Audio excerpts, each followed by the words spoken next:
احسان کر رہا ہوتا ہے. ٹھیک ہے، کام کرنا بھی آسان ہے، اگلے کے کام آنا بھی آسان ہے. ٹھیک ہے، کسی کا بوجھ اٹھانا بھی آسان ہے، کسی کے ساتھ چلنا بھی آسان ہے، کسی کے غم میں شریک ہونا بھی آسان ہے. یہ سارے احسان ہیں. اور سب سے بڑا احسان کیا ہے؟ کسی کی رہنمائی، رستہ دکھانا، اور اس رستے کے بارے میں بتانا کہ اس رستے میں چلنے والے لوگوں کا کیا عالم ہوتا ہے، اور اس رستے پہ چل کے انسان کو کیا کیا حاصل ہو سکتا ہے، اور اس رستے کی برکت سے کیا کیا انسان سے دور ہو جاتا ہے، یعنی کہ نحوستیں کیسے دور ہوتی ہیں. یہ رستہ ہے، کیا ہے؟ انعام والوں کا، عذاب والوں کا. اب تم نے جب انعام والوں کا رستہ اپنانا ہے تو اس کے انعام بتانے ہیں، انگلش میں، اردو میں، فارسی میں، عربی میں. بھئی انعام والے رستوں کے چلنے والوں کے جو نافع ہیں وہ کیسے ہیں، اور ان کو نافع کہاں کہاں میسر آتے ہیں، یعنی کہ مل جاتے ہیں.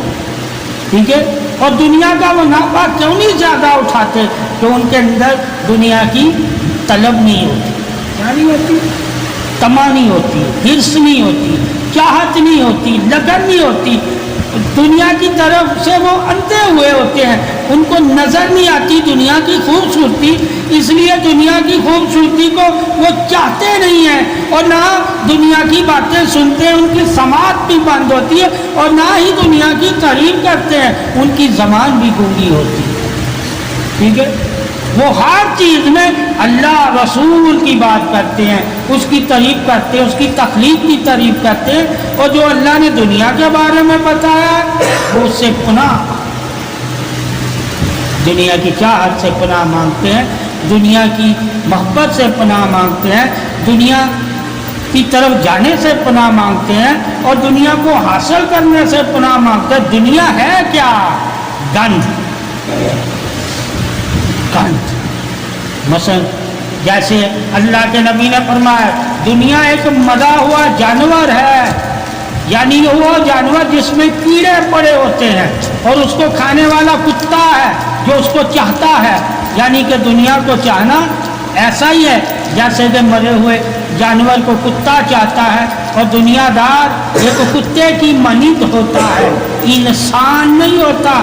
دیکھنے وہ انسانی شکل میں ہے مگر فطرت میں وہ کتے کی طرح.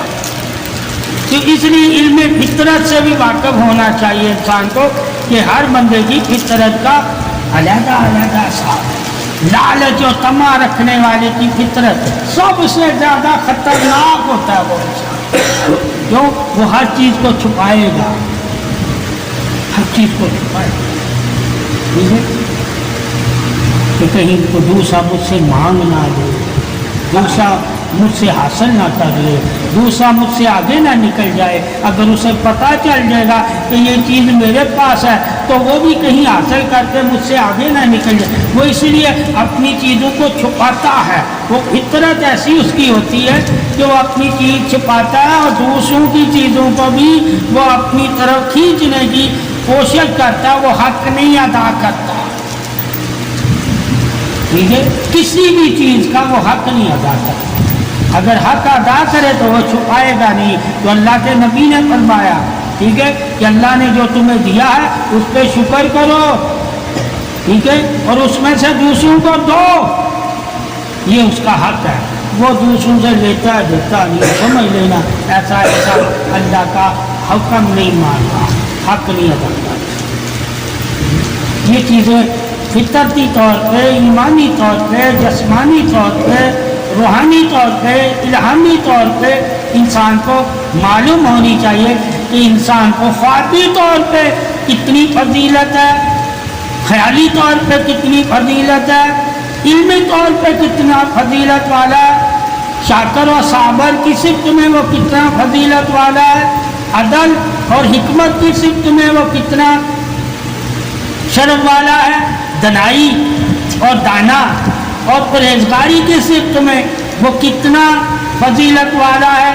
یہ تمام اللہ کی صفتیں انسان کے ساتھ کام کرتی ہیں. جب انسان اللہ کی حکم پہ چل کر اللہ کے طریقے اور اس کے نبی کے طریقوں کو اپناتا ہے تو اللہ کی تمام صفتیں انسان کے ساتھ کام کرتی ہیں، اور انسان اس رب کو جان جاتا ہے جس کی صفتوں سے وہ کام لے رہا ہوتا ہے، تو وہ شرک نہیں کرتا۔ اس وجہ سے آگے انسان کبھی بھی شرک نہیں کرے گا جب اللہ کی صفتوں کا اسے علم ہوگا کہ میرے پاس کوئی ایسی طاقت نہیں ہے کہ جس کی وجہ سے میں کسی کے کام آؤں، یہ تو اللہ کی صفت میں سے کچھ اللہ نے مجھے طاقت بخشی ہوئی ہے جس کی بنا پر میں دوسرے کے کام آ رہا ہوں، تو یہ تو اللہ کی شان بادشاہی ہے کہ اللہ نے مجھے بھی اپنی صفت کی بدولت عزت والا بنا دیا۔ تو یہ عزت والا بننے والا انسان کبھی بھی شرک نہیں کرے گا۔ اللہ نے شرک سے اس انسان کو پاک رکھا جس کے ساتھ اللہ کی صفت کام کرتی ہے، اور جس کے ساتھ شرک ہوتا ہے اس کے ساتھ اللہ کی صفت نہیں کام کرتی، مگر نظام اس کا کام آتا ہے کہ وہ اللہ کے تخلیق کرتا، یعنی کہ نفسوں سے وہ پیدا تو اٹھا لے گا مگر صفتوں سے وہ پیدا نہیں اٹھا سکتا۔ صفتوں سے پیدا صرف مومن اٹھاتا ہے، اور مومن کو یہ تعلیم دی ہوئی ہے کہ نفس بھی تیرے لیے ہے، صفتیں بھی تیرے لیے ہیں، انبیاء اور رسول بھی تیرے لیے ہے، ولی اور مومن بھی تیرے لیے ہے، زمین آسمان بھی تیرے لیے ہے، جنت بھی تیرے لیے ہے۔ تو جس طرح چاہتا ہے تو ان چیزوں سے پیدا اٹھا سکتا ہے، اور نافع تو کما سکتا ہے، اور نافع والوں میں شامل ہونے کے لیے یعنی کہ دنیا کا نافع اس میں تو ہر انسان شامل ہو سکتا ہے، مگر آخرت یعنی انعام والوں جیسا نافع کمانے کے لیے صرف اللہ نے ایمان والوں کو ہی پسند کیا ہے۔ وہی آخرت کے نافع کے لیے دنیا میں آزمائے جا رہے ہیں، اور ان کا آزمائش دینا اللہ کی رضا کو حاصل کرنے کے لیے ہوتا ہے، اور جو اللہ کی رضا کو حاصل کرتے ہیں وہ کسی بھی آزمائش سے پیچھے نہیں ہٹتے، حتیٰ کہ اگر انہیں جان مال اولاد بھی قربان کرنی پڑ جائے تو وہ قربان کر دیتے ہیں مگر پیچھے نہیں ہٹتے۔ استقامت اور صبر اور ہمت اور ایمانی جذبے کے ساتھ انہوں نے آپ صلی اللہ علیہ وسلم اور اللہ کے حکم کو اپنا کر چلتے رہنا ہوتا ہے، اور ان کا سفر ہمیشہ یہی ہوتا ہے کہ اللہ کی رضا کو پانا، اللہ سے سلامتی والوں میں شامل ہو جانا، اور اللہ سے رحمت چاہنا، اور رحمت والوں کا ساتھ چاہنا، اور انعام والوں جیسا کردار اور انعام والوں جیسی عبادت چاہنا، یہ ان کی شان ہوتی ہے۔ یہی اصل میں ایمان نور سلامتی ہدایت حق ہے کہ جن کو اللہ تعالیٰ ہدایت دے دیتا ہے وہ اللہ کی صفتوں سے ہی پہچانے جاتے ہیں، اللہ کے حکم اور اللہ کی وحدت اور اللہ کی رضا سے ہی پہچانے جاتے ہیں، اور ان کے ساتھ ہی تو اللہ ہر حال میں مددگار ہے، اور ان کو اللہ کی مدد سے ہی وہ دوسروں کے مددگار بنتے ہیں۔ اللہ نے ان کی مدد ہی اس لیے کی تاکہ وہ مثال بن جائیں اور دوسروں کو مدد کی توفیق مل جائے کہ اللہ کی مدد جن کے ساتھ ہوتی ہے وہی تو اللہ کے بندے، دوست اور مومن اور صالحین ہوتے ہیں۔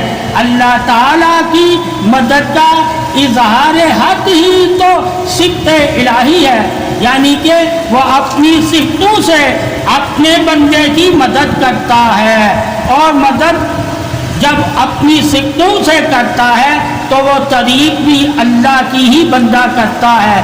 وہ بندہ اللہ کی تعریف سے واقف ہو جاتا ہے جب دیکھتا ہے کہ میری مدد صرف اور صرف اللہ اپنی صفت سے کرتا ہے، اور اللہ کے سوا وہ پھر کسی سے مدد کا قائل نہیں رہتا۔ جہاں اللہ کی صفت کو دیکھتا ہے یعنی کہ محسوس کرتا ہے، اسی انسان سے بھی وہ مدد کا طلبگار ہوتا ہے، اس لیے کہ اسے معلوم ہے کہ یہ انسان کے ساتھ اللہ کی صفت کام کر رہی ہے، اور صفت سے مدد لینا اور صفت سے مدد پانا اللہ کی ہی مدد ہے۔ اللہ اپنی صفتوں سے ہی مومنوں کے ایمان کی حفاظت کرتا ہے، اور مومنوں کو رزق حلال دیتا ہے، اور مومنوں کو علم دیتا ہے، اور مومنوں کو شعور دیتا ہے، اور اپنی صفت سے ہی مومنوں کو پاکی دیتا ہے، اور اپنی صفت سے ہی مومنوں کو سخی بناتا ہے، اور اپنی صفت سے ہی مومنوں کو نوازنے کی توفیق دیتا ہے۔ اللہ تعالیٰ کے کرم سے ہی مومن دوسرے مومن پر کرم کرتا ہے، یہ کرم اللہ کا ہی ہے جو مومن کے ذریعے مومن پر ہوتا ہے۔ اللہ تعالیٰ نے اس ذریعے کو ہی اپنی فضیلت بزرگی حق دلیل دار فرمایا ہے، اپنے دوستوں کی مدد کو ہی تو اپنی مدد کہا ہے، اور جو دوست اللہ کی مخلوق کی مدد کرتے ہیں وہ بھی اللہ کے دوست ہی کہلاتے ہیں۔ یہ انسان کے پاس علم صفت وہ علم ہے جس کی بنا پر انسان کبھی بھی شرک نہیں کر سکتا۔